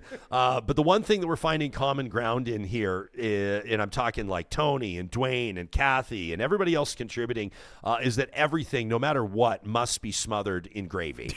We can all agree on that. Kathy, as a matter of fact, uses the verb drown it in gravy, and I'm all over you. Tony, looking to, I'm not going to say pick a fight. I'm going to say kickstart a robust debate. Pineapple on pizza. She's voting for a yes. We're not going to get into that right now, Tony, but I am with you, and I'll campaign on it till the day I die. Why don't we just talk about COVID? Stephen is watching us. Steve, thanks for your service. He says, this is why captains eat last at the fire hall. The captains have figured it out. They understand. They can take as much as they want. Shirley wonders if this truly is Alberta's #1 talk show, where is the discussion around stuffing? She wants to know how we're just completely ignoring stuffing. I'm going to be honest with you, and I mean no offense to anyone. Important. I can take it or leave it on stuffing. What? Yes. You are quite. I stand by it. You are quite quite the outsider, quite the I think I'm the just odd gem with Thanksgiving. First of all, you said you were amazed that dark meat wasn't first, but you obviously realized that dark meat is left over. Well, see, I recognize like people go for the white meat first, and I've never wanted to say anything because it's like it's like an inside. Well, if you want the other thing, you want everyone taking the thing you don't want. Come to the dark side. Yeah, and see now, and Cole here. And Cole actually deserves a shout out for this because Cole, I don't even know what I was thinking. Cole says that the ignorance around pecan pie, the pecan pie ignorance is enraging. It is good. Pecan pie might actually be one of the most underrated culinary inclusions in a celebratory meal of all time. I mean, man, if we're going to talk about pie, we could do a whole show. I love pies. I love pie stands in the summer. I love pie making in the fall. I could eat pie. If you don't like pie, I talking to someone yesterday, I won't mention them, but they said, I don't really like pie. I feel like they should be named. I feel like they should be named and called out. I'm not sure if I can be your friend anymore. No, but there's tons that are out on the outside that don't get enough credit, like lemon meringue and pecan and all these. But one thing I will say is that we tested it, and it is 5-star approved. All these things we're talking about available in the Freezin' Bros dinner box for Thanksgiving. $80. They say it feeds 4. It feeds like 20. No, I'm just kidding. But seriously, it feeds like 6 people. It is a ton of food. Yeah. It's incredible, and it's no work. So Justin says he's with me on stuffing, not a fan. Justin and I we'll hang tight and take what we want. Darren says he mixes his stuffing into his potatoes and then covers that in gravy. Veteran move by Darren. Dwayne is suggesting a new podcast, Real Gourmet, with Ryan Jespersen. I'd be happy to do so. Alberta Ganger says, I'm a vegetarian, but even I cringe at the thought of dry, tasteless white meat. So there you have it. There's a demand for another poll. Johnny, pierogies or cabbage rolls? Pierogies or cabbage rolls. It's a no-brainer. Why do we gotta pit people against each other? So we will be departing for. And by the way, a Real Talk off on Monday. We hope that you guys have a wonderful time with your family. Supriya will join us on Tuesday. It's kind of funny. Who was it? I think it was Jillian in here said, "Are you telling me a member of the Real Talk chat, the Real Talk live chat, could be the next mayor of Calgary?" That's nothing. That's nothing. We lost our regular Monday guy to the Senate. We lost our regular Friday gal. My wife says to me every time I say gal, she goes, "Are you like 90?" I'm like, "It's guys and gals. It's guys and gals." What am I like pals and gals. Pals and gals. Yeah, I love that. When Supriya went to work in the PMO for former Prime Minister Trudeau, so we lost our bookends to the PMO and the Senate, and then we lost a member of our editorial board, Corey Hogan, when he was elected an MP down in Calgary. So we're kind of used to losing friends of the show to high-profile positions. It's going to be a dogfight down in Calgary. I'll be candid with you. I'm not speaking publicly about, I think it's unfair for me to like, who do I think's going to be the mayor of Calgary? Who do I think's going to be the mayor of Edmonton? But I will say this, the mayor of Edmonton is absolutely up in the air right now. And when it comes to Calgary and the polling changes, depending on the polls you're looking at, there have been some that have shown, and we've talked about it on the show, Jeromy Farkas with a big lead. There have been some that have shown Farkas and Gondek neck and neck. There have been some that have shown Sonya Sharp in a strong third and close to second. Others that don't reflect that trend. And then, of course, the Thiessen campaign as well. Brian Thiessen, Jeff Davison, his campaign. People have seen wild developments in elections. I mean, I think of Ed Stelmach, who Stephen Mandel, former mayor of Edmonton, when he joined us a couple episodes ago and spat fire for like an hour, had such a glowing assessment of Ed Stelmach's service to Albertans when he was premier. And his tenure as premier was interrupted prematurely, in my estimation, because he was talking about a royalty review and people just didn't like it. Ultimately, but like if you've ever met Ed Stelmach, he was on our show a while ago with Thomas Lukazik. Nothing but heavy hitters here on Real Talk over the past few months. Former Premier Stelmach talking about the Forever Canadian campaign, why he's putting his name on that petition to stand in the way of any movement toward Alberta separation. But Ed Stelmach was not the favorite to lead the Progressive Conservatives when that was happening. There were a lot of names being thrown around, and big names. People were talking off the top of my head. I remember Gary Marr, for example, was one of the big ones. Ed Stelmach was never in the lead when it came to polling, but the way that those leadership ballots go, boom, all of a sudden there he was. And it was a very, in my mind, a wonderful premier, a successful premier for the most part. And so you never know. This is why we have elections, right? Like, this is why polls pollsters don't Sure. just determine what City Hall is going to look like for the next 4 years. Well, I mean, we thought we had the polls figured out for this Calgary debate, and then you told me some numbers from someone the other day. I was like, that's wild. Yeah. So I think this one is still, I mean, obviously we can see who the leaders are, but as you saw today, I think everyone is very steadfast in their opinions. They were intelligent, articulate, so it just depends what side of the fence you 100%. fall on. But I will say before Thanksgiving, we're having all this debate back and forth, Ryan. Yeah. White meat, dark meat. Yes. Apple, pumpkin. Yeah, I mean, pierogies, cabbage the rolls. important stuff. Hockey, baseball. Yes. Let's be grateful this Thanksgiving and let's get along. Oh, And Johnny, I but love you. I just wanted a moment of that because I realized we're about to lead into the flamethrower where everyone's going to be fighting. Well, I still want to get to something else. There's an interesting development, and then the flamethrower, and just wait till you hear the first submission on the flamethrower. Good one? Oh, well, you tell me. It's going to light a few fires for sure. This is what we do. We light a fire and we walk away. But we got DW in here. DW says he's a Slavic person, says that includes Ukrainian. He says you can't make borscht. He says I can't make borscht for some reason, but my half Polish, half Ukrainian paternal immigrant grandmother made great borscht. We're going to be celebrating. Borscht is a big Thanksgiving Well, we're thing, celebrating right? in Thanksgiving in Saskatchewan this year, and our family will be there with the Derlego clan and a proud Ukrainian family. And when you show up, it's like borscht is in the slow cooker. It's just been like it's like a community. It's just like there. Yeah, the so big whenever red you want pot, whenever right? you want Yeah. to go in and you just go grab some borscht. So I will hit that thing hard. Cabbage rolls, pierogies, nachinka is a big one. Jill says stuffing is the best part of the dinner. She says my family's she says we're family's Caribbean, so get this. And this would be a game changer for me. As soon as you say Caribbean, my eyes kind of go up because now I know we're talking different seasonings, different spices, and maybe steel drums too, which would sort of add to the whole thing. But she says our stuffing has meat. She says it's the best ever. So I'm all over the idea of stuffing with meat in it. I wonder what it is. Ground beef, maybe some sort of a beef or like a jerk chicken kind of idea. Jill, let us know. The Vamp Fashions is going to be making a tray of cabbage rolls today with an old-fashioned turkey dinner. Fantastic. I love this. I don't think there's any part of a Thanksgiving dinner that I am adverse to. I love it all. I feel like we know the headliners, but for me, stuffing is it's like what ties everything together, along with the gravy. Like the stuffing, like the guy was saying in our chat, mixes in with the mashed potatoes and the carrots and the gravy and everything. We're also getting a comment.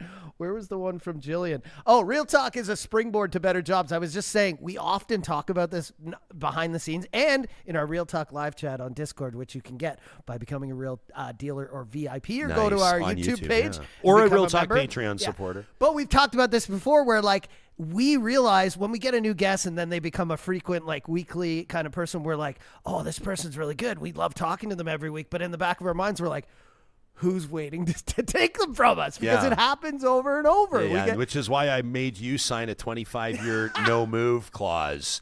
I love this. Shout out to Lauren as well. Another potential, we'll call it a working title, Lauren, for our new podcast, Real Talking Turkey. I like that. Talking Turkey. I like that. Very good.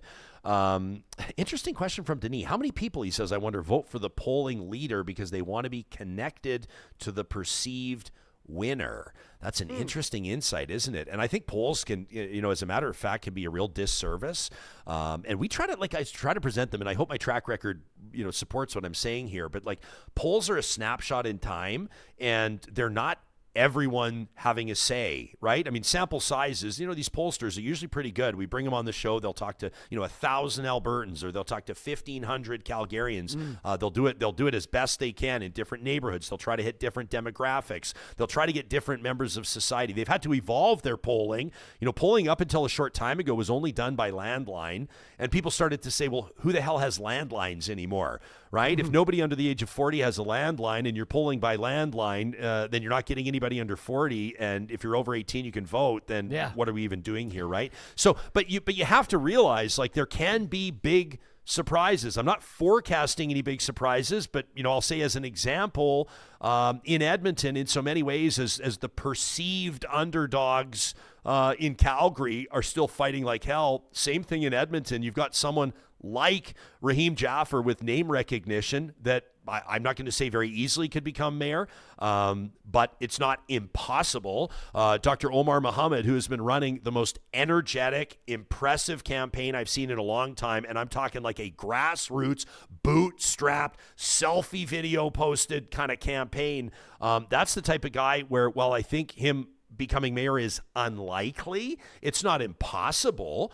It may be unlikely, but you never know what voters are going to do on election day. And I like Denise's comment that says, people may vote for the front runner in polls because they want to be connected to the perceived winner, but also how many people believe that based on polling, the leader may have it all signed, sealed, delivered, all said and done, and they want to show respect to a really energetic, hardworking campaign, so they vote for that candidate, even though they go, well, he or she is not going to win, but then more and more and more and more people do it. And then the next thing you know, the individual's got, 10,000, 15,000, 35,000 votes.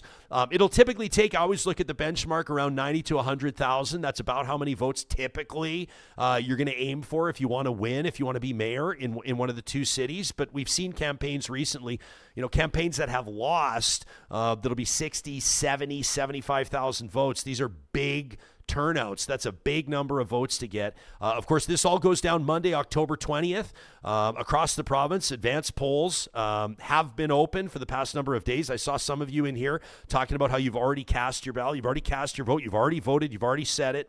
And obviously on the 21st of October, we're expecting a big show. We're going to have an in-studio roundtable. It's going to be a lot of fun. And we hope that we'll be speaking to the new mayors in at least Calgary and Edmonton and perhaps other cities. But there's also is a possibility, as we noted, as several guests have pointed out over the past couple of weeks, Johnny, that there's a chance that the count will not be done. The votes will not be totaled and tabulated. Yeah, we won't and we know. may not know who those winners are. So it's going to be an unbelievable week of shows that week. And, we appreciate you joining us. You can always sign up for free, obviously. Subscribe to our YouTube channel. Thanks to the, 34,000 of you that have done that. We sure appreciate it. And on podcast, wherever you get your podcasts, Apple, Spotify, Google, wherever you get your podcasts, thanks for joining us. Although I think, didn't Google Podcasts shut down? Haven't paid much attention. We got our big coagulator there.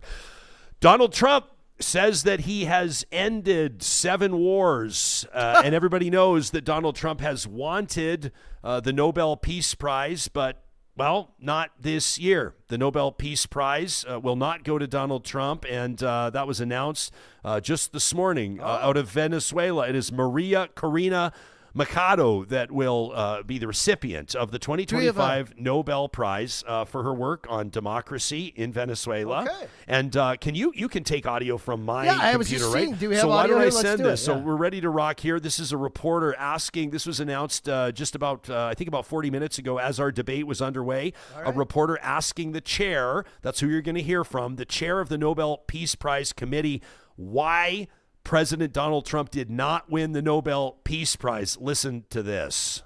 U.S. President Donald Trump has repeatedly said he deserves the Nobel Peace Prize and he'd like to have it. He even said that it would be an insult to the United States if he doesn't get it. What does as a chairman of the Nobel Peace Prize Committee, think of this, and how has this campaign-like activity by the president and his supporters domestically and internationally affected the deliberations and the thinking in the committee? In the long history of the Nobel Peace Prize, I think this committee have seen any type of campaign, media attention. We receive thousands and thousands of letters every year of people wanting to say what for them leads to peace.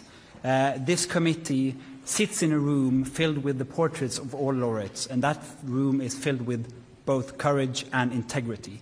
So we base only our decision on the work and the will of Alfred Nobel. Okay, so as I guess shared by Mike Nellis on Twitter, on X, read between the lines. The guy basically says that the president of the United States has no courage or integrity, which is pretty wild. You can check out the Nobel Prize is online. Obviously, you can check out its website, the organization. You'll find it on X as well. The 2025 Nobel Peace Prize. We shouldn't focus solely on who didn't get it. We should focus on who did. It's 100%. Maria Corina Machado. I'll probably get someone calling it Machado, perhaps, for her tireless work promoting democratic rights for the people of Venezuela, so says the release, and for her struggle to achieve a just and peaceful transition from dictatorship to democracy. So there she is, Maria Corina Machado, winner of the 2025 Nobel Peace Prize. I see that Jeromy Farkas is still in our live chat. Shout out to him. Jeromy, you know, I'm not gonna pay too much attention to you, Jeromy, because that's not equitable and that's not fair. But Jeromy has been consistently contributing to the show and to the discussion for many months and years, as a matter of fact. He's wondering if we would ever consider a Calgary taping or a Calgary episode. We'd love that. You and I have been talking about that as Real Talk looks to broaden our horizons. As you guys know, we also have a wonderful partnership and a relationship with our friends at the not just the Fairmont Jasper Park Lodge, but Tourism Jasper in particular, with our My Jasper Memories. And there have been some plans. Big picture, can I tell you guys something we're thinking about? This is wild for me to share on the show. This is totally ridiculous for me to share on the show because we're not even close to pulling this off. But I have a dream. John, that perhaps in partnership with our friends at Mercedes-Benz Edmonton West that may lend us one of those big Sprinter vans. We would drive that thing out and then ferry over to Victoria. We would start in Victoria and we would do a Real Talk road trip, coast to coast, bringing Canadians together in the small towns and the big cities. We would speak with every premier in every province and territory. We may ask them to fly down from Yukon in the Northwest Territories. That's a bit of a diversion, but we would like to pull this off. We'd like to do something truly special, something that really no other modern talk show has ever done, as far as I know, which would be a Real Talk road trip. Potentially you would have a guest host, maybe Supriya Dwivedi, in studio through the week as we traveled and grabbed those interviews, maybe a live show roadside from somewhere in Canada. Shout out Gord Danny, another roadside attraction. Maybe you do that every Friday and then you come back. There's a documentary implication to that. You could put something really special together. I think you'd need probably 3 weeks to a month to really pull it off. It'd be a lot of hard work. There'd be incredible sponsorship opportunities. But that's something, Jeromy, to answer your question, that we dream of doing. It is something on our long list. It's something I'm not going to call it our wish list or our dream list because it's something that we are logistically starting to think about. But if we were to invest in that tech, then I think that that's something where Real Talk on the road could happen, no brainer. We probably would have done our Real Talk Calgary. I mean, I'm from Calgary. I love Calgary. I got lots of friends in Calgary. We could have done our debate down there. Maybe by the next election cycle. Let's put it that way. Maybe by the next time. Maybe we'll do that. I love the idea of filling auditoriums. I love the idea of getting people together in a room, including the audience, putting faces to names and that sort of a thing. I love the idea of us in an RV with a guitar on the road again. It's an RV, sharing Clark. a bathroom. That this sounds an RV, incredible. Clark. Who was the Real Talker the other day? I made the Randy Quaid, National Lampoon joke. That there's an RV, Clark. And as we were signing off, the live stream stopped, so I didn't have a chance to respond. But somebody said, "Was the shitter full?" I thought, nice one. Nice shout out to the greatest holiday movie of all time. I saw, gosh darn, holiday decorations in a store I went in the other day. What? I yelled. It's not even Halloween. It came out of my mind. I was like, too soon. I thought respectfully, you're supposed to wait. At least you're supposed to wait till after Remembrance Day, well, right? No, they definitely don't wait to sell stuff till after Remembrance Day. But I would love if December 1st, everything kind of, it's like when Mariah Carey comes out of the vault at Christmas. She changes from Yeah. But, I was about to do a Mariah Carey impression, but it would have been nasty. Tracy's wondering, does Real Talk go longer now? The short answer is no. The longer answer in reality is that sometimes we like to debrief. The teacher strike is on. We're kind of feeling it. We're spending some more time talking to you guys. But the fact of the matter is it's not going to go back to 2-hour episodes. It's too much heavy lifting for us and we can't handle it. How's that? Is that good for when it comes? What are you looking at? Why are you looking at me like that? Because the last 3 weeks, they've all been 2 hours. They have been 2 hours because I can't. You guys, listen. We got U.S.-Canada trade talks going on. We got a teacher's strike. We have municipal elections happening across the province. We knew when summer was ending. We said, this is basically the fiscal year for us. Starts in September. We knew this would happen. But it is funny that you're like, no more 2-hour episodes. But if you go back for the last few weeks, we've been doing a lot of them. But hey, we love this job. And we hope you're not sick of us, Real Talkers. All right, the Flamethrower is locked and loaded here. Before we get to it, though, every Tuesday on the show, including our first show back from Thanksgiving, we're so proud to feature the echoes of the Alex. You know, for 125 years, the Royal Alexandra Hospital, one of the busiest in Canada, has been so much more than a building, right in the core of Alberta's capital city. It's been a place where moments of care echo through generations. From the first breath of a newborn to the comfort given in life's hardest moments, every story within the walls of the Royal Alex sends out ripples, touching families, shaping communities, and inspiring the care of tomorrow. These are the echoes of the Alex. And with your gift today, those echoes can continue into the next 125 years, carrying forward hope and healing and compassion for generations yet to come. You can show your support today at givetoroyalalex.org. And when we're talking about community institutions, when we're talking about Real Talk's proud support of nonprofit operations, UCAN Youth Services is right at the top of the list as a charitable organization dedicated to helping young people out of harm's way and onto a path of economic independence. We have seen lives transformed. A recent Real Talk roundtable, you can find it on our YouTube channel, find it in our podcast archive within the last month. A young man by the name of Bryce McCartney, 19 years of age. This guy experiencing homelessness, you know, before he was a teenager, right? I mean, a dad, a drug dealer, a mom that just wasn't able to be there for him. This guy, against all odds, living in a hotel with some public social supports as he turned 16, has evolved, has worked hard to be this incredible ambassador of UCAN. And with respect to Bryce, he's just one of them. There are dozens and dozens and dozens of these success stories, and they can't happen without your help. You can consider a donation today at ucan.ca. But if you're an employer that's hiring skilled and motivated young people in entry-level positions, consider a partnership with UCAN Youth Services. Road construction companies, Tim Hortons, IKEA, Big Corps are working with UCAN to address their staffing needs and, of course, supporting these young adults along the way. You can find UCAN Youth Services online at ucan.ca. Now, every week, courtesy of our friends at the DQs of Northwest Edmonton and Sherwood Park, we hand the conch over to you, Real Talkers. That's right. These are your hottest takes. Either YouTube comments or emails to talk@ryanjespersen.com. It's the Flamethrower, presented by the DQs of Northwest Edmonton and Sherwood Park. And KP leads us off. Says, Jespo, you've asked for opinions on the teacher's strike, and I am more than happy to give my dissenting opinion. KP says, I back the UCP government 100% in this labor stoppage. In fact, I don't even think they're going hard enough against the union. I think they're using kid gloves. I don't care that the teachers haven't seen a raise the last 2 contracts. Negotiate better deals, losers, says KP. Oh my gosh. He says, I, along with so many I work with, believe that the teachers are out to lunch. Don't get me wrong, their pay hedged against inflation has been going down, but so has everybody else's. And teacher salaries have all been really high, with the average teacher making double the national average. I haven't fact-checked that. And he says, and more than double earlier in the millennium. I think it's a market correction here, not a symptom of the problem. I don't understand the ATA's beef with charter schools. When Jason Schilling was on your show, I think charter schools are amazing. They've been around since the 90s. Fully public, non-profit, specialized school that benefits students and divisions at large.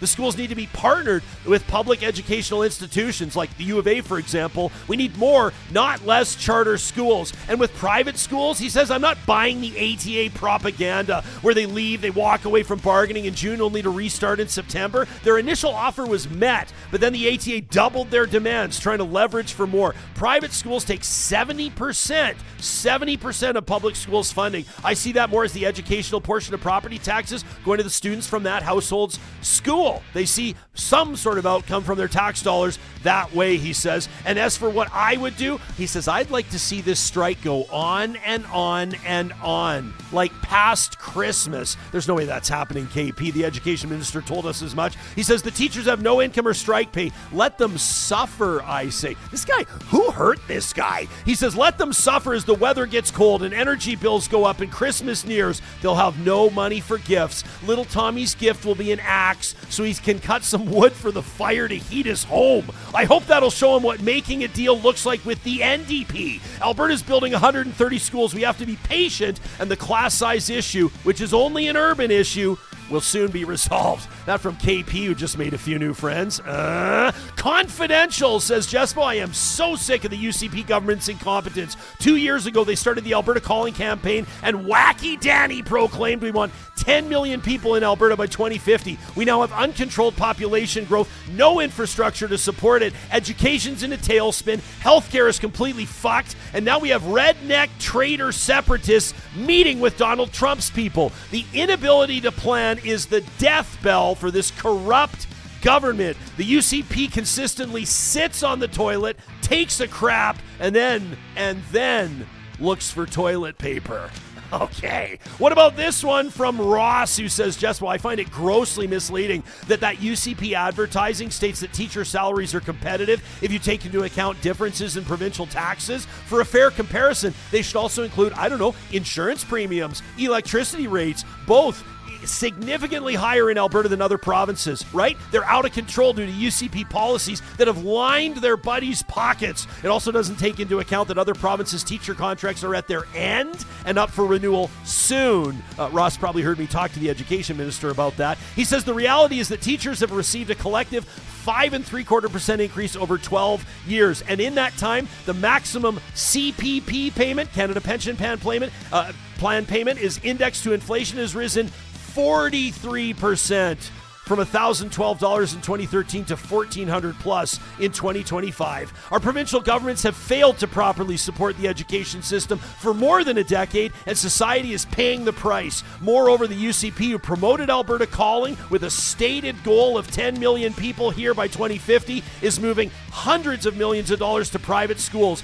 This is appalling. It shows gross incompetence. The Alberta educational advantage is gone, and we need to restore it. That from Ross. What about this one from Carmen? A 30-year veteran teacher says, Jespo, I've been listening to your show from the very beginning. Thank you, Carmen. And says, I'm a daily listener, whether it's through the podcast or tuning in on YouTube when I'm home. I'm a teacher, and this week in particular, I'm paying very close attention to your coverage. I've never written into the show before, says Carmen, but after hearing the Minister of Education, Dimitrios Nicolaitis, speak to you on the 8th of October, I felt compelled to reach out. He claims that teachers asked for the COVID vaccine during bargaining and seemed baffled that we would waste energy on such a trivial matter when bigger issues are at stake. Let me be absolutely clear, says Carmen. This is totally false. The GOA, the government, offered the COVID vaccine to us during negotiations, not the other way around. It was never something we demanded, nor was it traded for anything else at the bargaining table. Other unions received similar offers, and it was extended to us in the same way. We accepted it.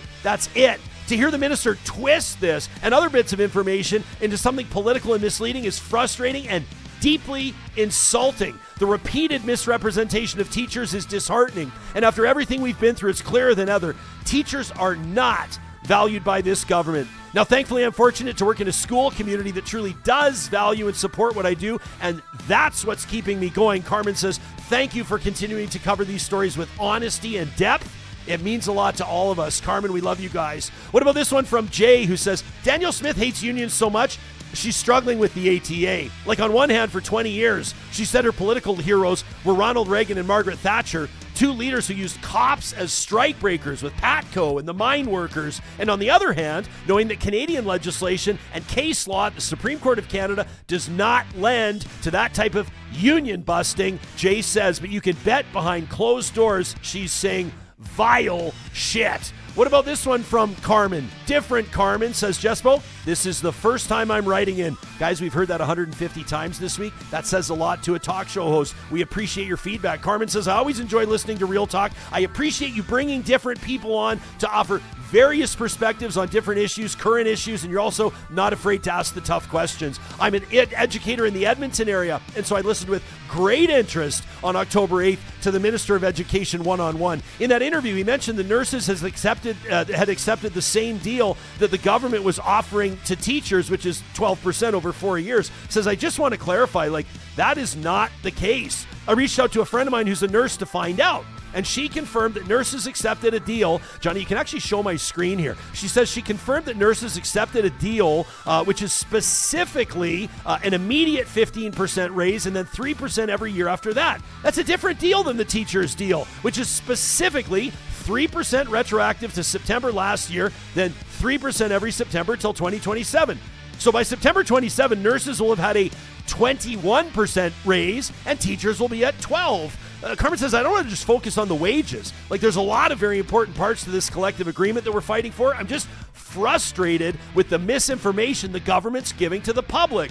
Carmen says, thank you for having a platform where clarifications can be made. She says, I'm sharing the screenshot that my friend sent to me. Carmen, thanks for sharing it with us. And this one from Justin, who brings us home on this Thanksgiving Friday. Jespo, I am sick and tired of anybody who taxes me to death and then tells me I'm greedy for wanting to keep up to inflation. The government caused the inflation. The government needs to fix it. I'm also sick of people waiting around for full employment before demanding a real raise from their employers. I'm not willing to wait for the last village idiot to get and keep a job before I'm rewarded for my hard work. If the central bank has to print more money anytime unemployment rises, then tax those who benefit from the government's inflation. The rest of us are drowning in taxes. Stop making average people pay for stupid government decisions. If rich people like the government so much, let them pay for it. Taxes are a barrier to the average person taking a risk.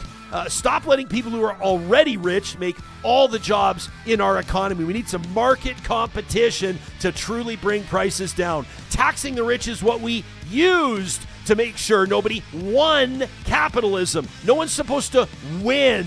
The game is supposed to be endless. Young people are drowning in debt, inflation, and taxes. Tax the winners to pay for the government. The rest of us, says Justin, need opportunity. He says, you know what? Screw the premier and her communists in disguise. That's the first I've heard of that. She says she wants to be the one who steals your tax dollars and chooses who wins based on who gives her the best vote with your dollars campaign, otherwise known as bribes. The Flamethrower is proudly presented by the DQs in Palisades, Nemeo, Newcastle, Westmount, and Baseline Road. The DQs of Northwest Edmonton and Sherwood Park are where the Dreisaitl household goes when they need a 400 goals ice cream cake to celebrate a big opening night for Leon. And of course, the DQs of Northwest Edmonton and Sherwood Park will have you covered this weekend when you need a Flamethrower, signature stack burger, a score blizzard, which is my personal recommendation. And of course, you can check out all of their fall flavor specials. Thank you for being a part of Real Talk this week. It's been one of the biggest week download-wise in our history, and we're going to keep that momentum rolling right after the Thanksgiving holiday. See you next Tuesday. One love.